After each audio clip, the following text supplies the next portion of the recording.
Bom, vamos direto ao ponto, né? Quem vê meus vídeos, né? Quem me acompanha, já deve ter percebido que eu sou bastante crítico em relação a muitas formas de terapia que existem por aí, né? Algumas ideias que circulam por aí e elas vão se tornando cada vez mais hegemônicas porque estão de acordo com a lógica do sistema econômico que a gente vive, né? Não só econômico, mas entra muitas questões densas que não dá para colocar agora. Mas, refletindo sobre essas questões desses tipos de terapias e observado o que tem acontecido aí na mídia, né, nas redes sociais, na vida, até o que as pessoas trazem no consultório, né, as ideias que são apresentadas, né, eu fiquei pensando que é muito cômodo, né, quando uma espécie de terapia ou psicologia ela se apropria de ideias do senso comum e se apresentam como técnica, como filosofia, como direcionamento, né? Porque eu fiquei pensando que há relatos de muitas pessoas que passam por essas terapias e elas trazem relatos, ok, positivos, né? E por quê, né, se são tão questionáveis assim? Daí eu fico pensando que tudo se mantém numa maresia, né, no sentido de o senso comum já tem algumas ideias, né, umas ideias relacionadas à fé, relacionadas à autoestima, relacionadas a até os próprios transtornos, né, visto muito como doenças que se apropriam das pessoas. Daí essas terapias, elas vêm, condensam essas ideias do senso comum, sem crítica, né? Vamos pensar aqui que eu estou falando de senso comum em relação a senso crítico. Então as terapias que elas não têm e não estimulam a autocrítica, o questionamento de si e do mundo, ela vai abraçar as ideias do senso comum e vai apresentar como ciência, como método terapêutico, cria uma legitimidade, né? Porque se um terapeuta com certificado ele está se apropriando dessas ideias e a pessoa que busca a terapia se identifica com aquilo e vai se criando um discurso comum, então, claro, a pessoa que passa por esse tipo de terapia ela vai entender que tem ali uma efetividade. Só que, diferente do que pensava uma das figuras neoliberais mais grotescas que a gente teve na história, Margaret Thatcher, nós não somos só indivíduos, nós somos sociedade, somos coletivos. Então cada ação, cada ideia de cada um de nós faz parte dessa rede, né? Essa rede humana, essa rede política, enfim, né? Então é muito difícil a gente separar o sujeito, as ideias do sujeito,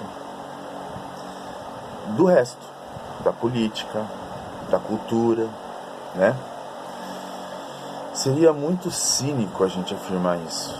E é exatamente o que quer o nosso sistema hoje, né? É muito complicado porque eu também não quero que isso pareça sempre uma ideia que leva para uma luta antissistema, apesar de ser também, né? Porque daí parece que cai num nicho que tem a ver com hoje com uma cisão, né? Uma coisa binária, né? De um lado, do outro, né? Então você está adepto a um lado, então você segue fulano e não ciclano. E não se trata de pessoas, se trata de ideias, se trata de uma construção de comunidade, sociedade, né? Então, pensando tudo isso, por isso que eu acho muito válido e persisto nessa minha crítica em relação a essas terapias, a essas coisas que são vendidas no Instagram da vida, né? Mas não só, né? Porque você vai lá, você passa por um terapeuta que às vezes também não tem formação em psicologia, mas ele apresenta ali um certificado. Eu fiz tal curso, tenho um certificado. Acho que é legal a gente começar a pensar e se apropriar dessa ideia de que o certificado, ele não diz muita coisa, né? Existe certificado para tudo hoje. Um diploma não diz muita coisa. É só um título, né? É diferente conhecimento e título. Quando a pessoa dá carteirada, né? Aqui meu certificado, fiz tal curso, sou formado em tal coisa. O que ele está fazendo com o conhecimento? Né? Por que é tão mais importante o título do que sua prática? Né? E é muito perigoso, porque, por exemplo, né?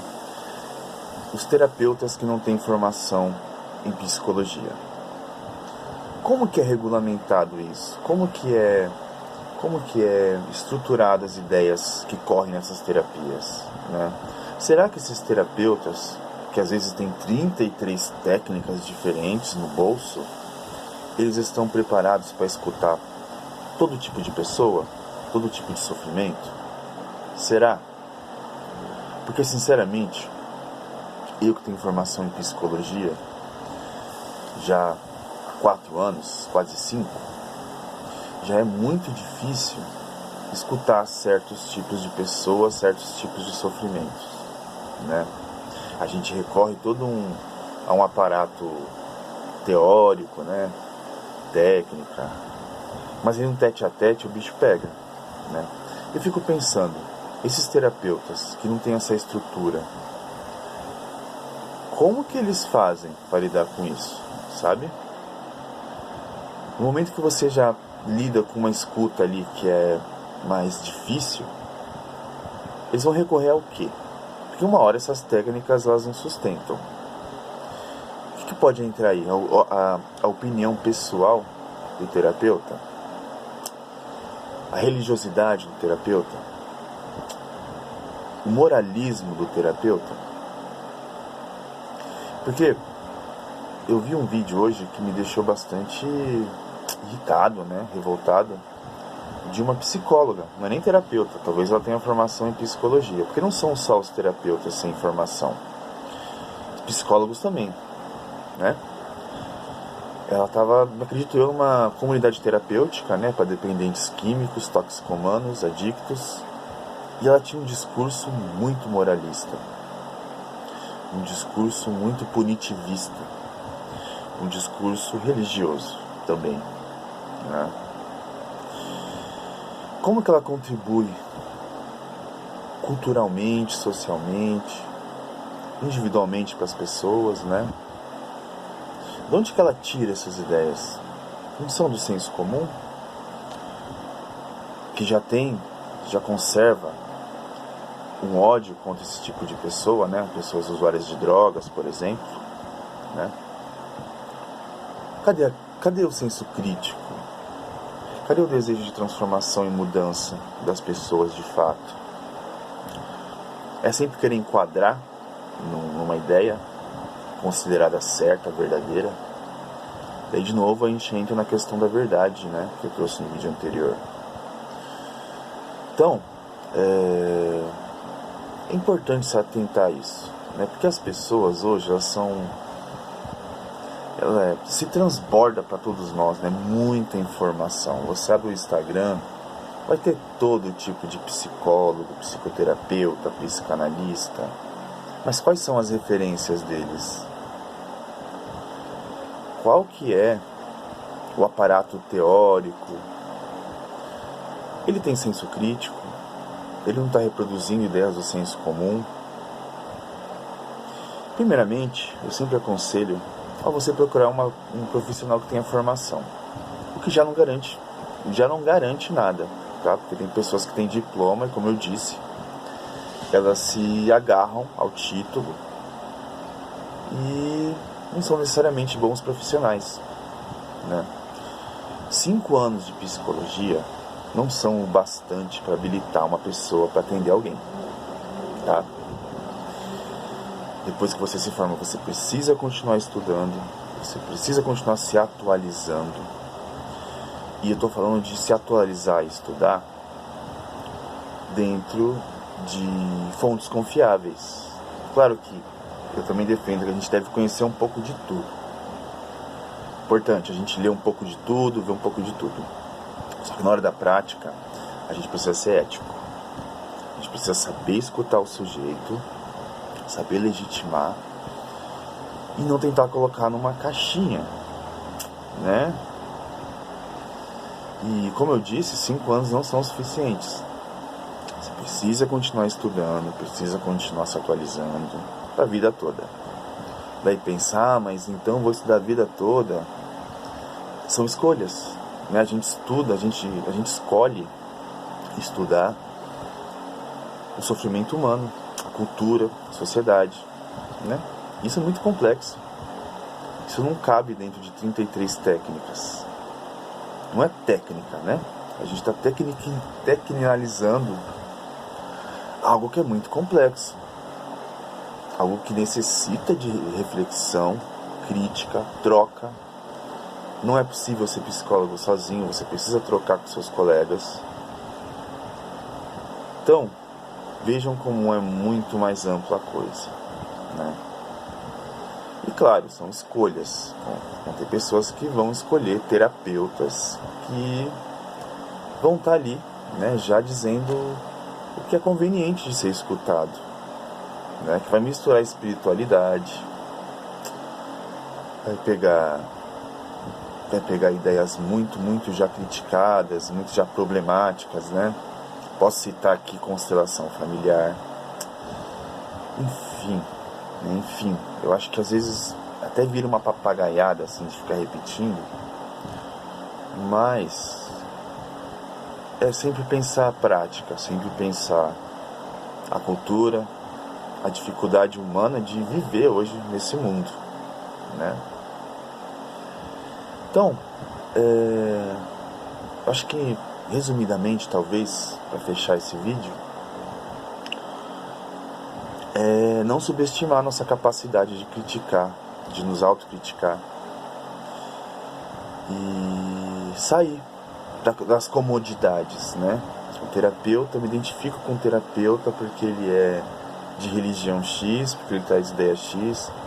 O terapeuta, né? Eu acho que o que eleva a nossa capacidade humana, nossa experiência humana, é poder se confrontar com aquilo que a gente não quer saber, né? Não só sempre estar envolvido com aquilo que é conveniente pra gente. Então, autocrítica, crítica. Vamos parar de enquadrar, de querer ser enquadrado. Não é fácil, não é. Não é. Mas é o que eu vejo como potência, que eu vejo como possibilidade de caminho, de criação, de criatividade. Então é isso. Logo mais eu volto com alguma ideia nova e continuo aqui. Beijos, abraços e até mais.